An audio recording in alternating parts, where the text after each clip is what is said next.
Hello दोस्तों, हम आपके लिए लेकर आए हैं अली बाबा 40 चोर की हिंदी कहानी।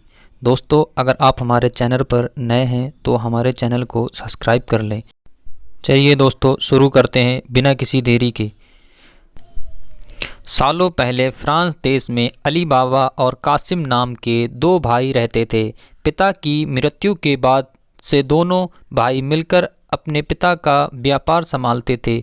बड़ा भाई कासिम बहुत लालची था। उसने धोखे से पूरा व्यापार हथियाकर अली बाबा को घर से निकाल दिया। इसके बाद अली बाबा किसी बस्ती में जाकर अपनी पत्नी के साथ झोपड़ी में गरीबी की जिंदगी व्यतीत करने लगा। वह रोजाना जंगल जाकर लकड़ियां काट कर लाता था और बाजार में उन्हें बेचकर जैसे कैसे घर का गुजारा चलाता था। एक दिन अली बाबा ने जंगल में लकड़ी काटते समय 40 घुड़सवार को वहां से आते हुए देखा। सभी घुड़सवार के पास धन की पोटली और खंजर थे। यह देखकर वह सब समझ गया कि ये सभी चोर हैं। अली बाबा एक पेड़ के पीछे छिपकर उन्हें देखने लगा। तभी सभी घुड़सवार एक पहाड़ के पास जाकर खड़े हो गए। तभी चोरों के सरदार ने पहाड़ी के सामने खड़े होकर बोला, खुल जा सिम सिम। इसके बाद पहाड़ी में से एक गुफा का दरवाज़ा खुला। सारे घुड़सवार उस गुफा के अंदर चले गए। अंदर जाकर उन्होंने बोला, बंद हो जा सिम सिम, और गुफा का दरवाज़ा बंद हो गया। यह देख अली बाबा दंग रह गया। कुछ देर बाद वो दरवाज़ा फिर से खुला और उसमें से वो सभी घुड़सवार निकले और वहाँ से रवाना हो गए। अली बाबा यह जानने को बेताब हो गया कि आखिर इस गुफा में क्या है, वो सब यहाँ क्या कर रहे थे। इसके बाद उसने गुफा में जाने का फैसला किया। वह उस पहाड़ के सामने खड़ा हो गया और बार बार चोरों के सरदार के शब्द बोलने लगा, खुल जा सिम सिम, खुल जा सिम सिम। गुफा का दरवाज़ा खुल गया। अली बाबा गुफा के अंदर गया और उसने देखा कि वहाँ सोने की गिन्नियाँ, अशरफियाँ, गहने आदि रखे थे।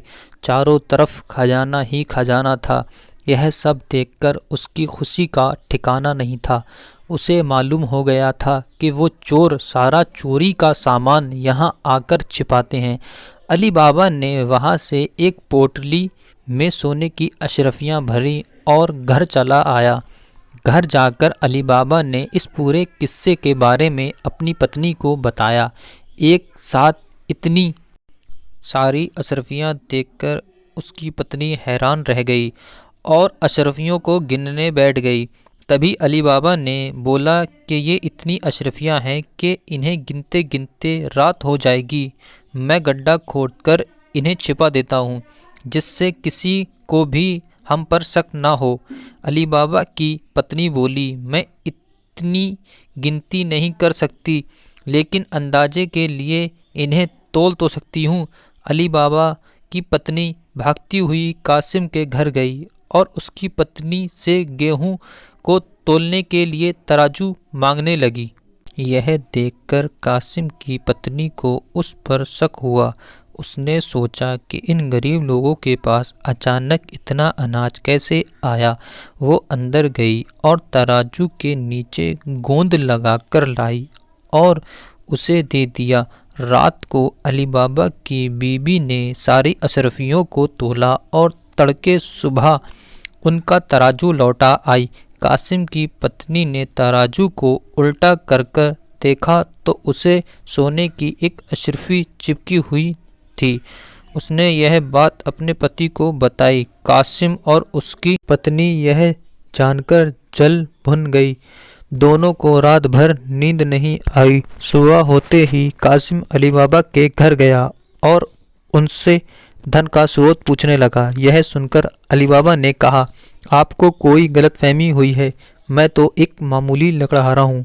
कासिम ने बोला कि तुम्हारी बीवी कल हमारे घर से अशरफियों को तोलने के लिए तराजू लेकर गई थी। यह देखो, ये अशरफी तराजू पर चिपकी मिली है। सब सच बताओ, नहीं तो मैं सबको बता दूंगा कि तुमने चोरी की। यह सुनकर अली बाबा ने सच सच सारी कहानी बता दी। कासिम के मन में लालच आ गया। उसने खजाना हथियाने का प्लान बनाया और अगले दिन गुफा पहुंच गया। वह अपने साथ एक गधा भी लेकर गया ताकि उस पर खजाना लाद कर ला सके। गुफा के सामने पहुंचकर उसने अली बाबा ने जैसा उसे बताया था वैसे ही किया। खुल जा सिम सिम बोलते ही गुफा का दरवाज़ा खुल गया। अंदर पहुंचकर चारों तरफ खजाना देखकर वह भौचक्का रह गया। उसने बोरियों में सोने के सिक्के भरे और बाहर निकलते समय क्या बोलना है वही भूल गया। गुफा से बाहर निकलने के कासिम ने तमाम प्रयास किए लेकिन कोई रास्ता ना निकला। वह गुफा के अंदर कैद हो जाता है। कुछ देर बाद जब चोरों का गिरोह वहां पहुंचा तो उन्होंने देखा कि बाहर एक गधा बंधा है। वे समझ जाते हैं कि यहाँ कोई आया है।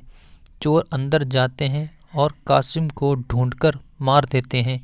इधर जब कासिम घर नहीं पहुंचता तो उसकी पत्नी परेशान हो जाती है और अली बाबा के घर जाकर बड़े भाई को ढूंढकर लाने के लिए बोलती है। अली बाबा ढूंढता हुआ गुफा के पास पहुंचा तो वहां उसने भाई के गधे को घास चरते हुए देखा। वह समझ जाता है कि कासिम अंदर गया था और चोरों ने उसे पकड़ लिया है। अली बाबा जब गुफा के अंदर गया तो उसे कासिम की लाश मिली। अली बाबा लाश को घर लाता है और बिना किसी को बताए प्राकृतिक मौत घोषित करके उसका अंतिम संस्कार कर देता है। कासिम की पत्नी के कहने पर अली बाबा और उसकी पत्नी कासिम का व्यापार संभालने लगते हैं और उसके साथ रहने लगते हैं। वही जब चोर गुफा में आते हैं और कासिम की लाश नहीं देखते तो समझ जाते हैं कि खजाने का राज किसी और को भी पता है। वह गांव में जाकर पता लगाते हैं कि कुछ दिनों में किसके घर पर मौत हुई है। चोरों को अली बाबा का घर मिल जाता है। चोर ने उसके घर के बाहर क्रॉस का निशान लगा दिया जिससे रात के समय उन्हें उसका घर समझने में आसानी हो। वहीं अली बाबा ने जब अपने घर के बाहर क्रॉस का निशान देखा तो वह समझ गया कि चोरों ने घर का पता लगा लिया है। उसने वैसा ही निशान सब के घर के बाहर लगा दिया। रात में जब चोर आए तो सब के घर पर वैसा निशान बना देखकर दुविधा में पड़ गए और वापस चले गए। चोरों का सरदार चुपचाप बैठने वालों में से नहीं था।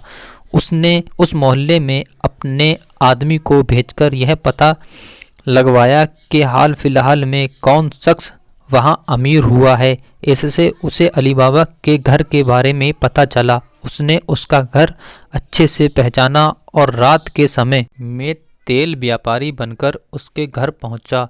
वह अपने साथ तेल के 40 पीपों को लेकर गया जिसमें 39 में चोर और एक पीपे में तेल था। उसने सोचा कि रात को जब सब सो जाएंगे तो वो सब मिलकर अली बाबा को मार देंगे। उसने अली बाबा से दोस्ती की और रात को उसके घर पर ठहरने का इजाज़त मांगी। अली बाबा ने उसको खाना खिलाया और रात को रुकने की इजाज़त दे दी। अली बाबा की पत्नी को तेल के व्यापारी पर शक हुआ। उसने सारे पीपों को खटखटा कर देखा और वहाँ समझ गई कि एक पीपे में तेल है और बाकी में आदमी है।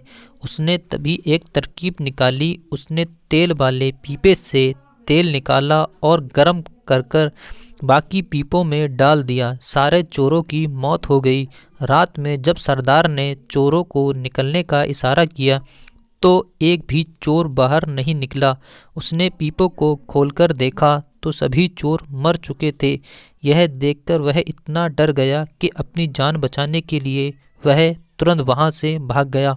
सुबह अली बाबा की पत्नी ने ये सारी बात अली बाबा को बताई जिससे जानकर वह बहुत खुश हुआ और उन 40 चोरों के सारे खजाने का अकेला मालिक अली बाबा था। वह देश का सबसे अमीर शख्स बन गया था और खुशी खुशी अपनी बीवी बच्चों के साथ रहने लगा था। बच्चों, कहानी से हमें यह सीख मिलती है, लालच मनुष्य का दुश्मन है। लालच करने से सब काम खराब हो जाता है, इसलिए कभी लालच नहीं करना चाहिए। दोस्तों, अगर आपको ये कहानी हमारी अच्छी लगी हो तो हमारे चैनल को सब्सक्राइब कर लें और वीडियो को लाइक कर दें।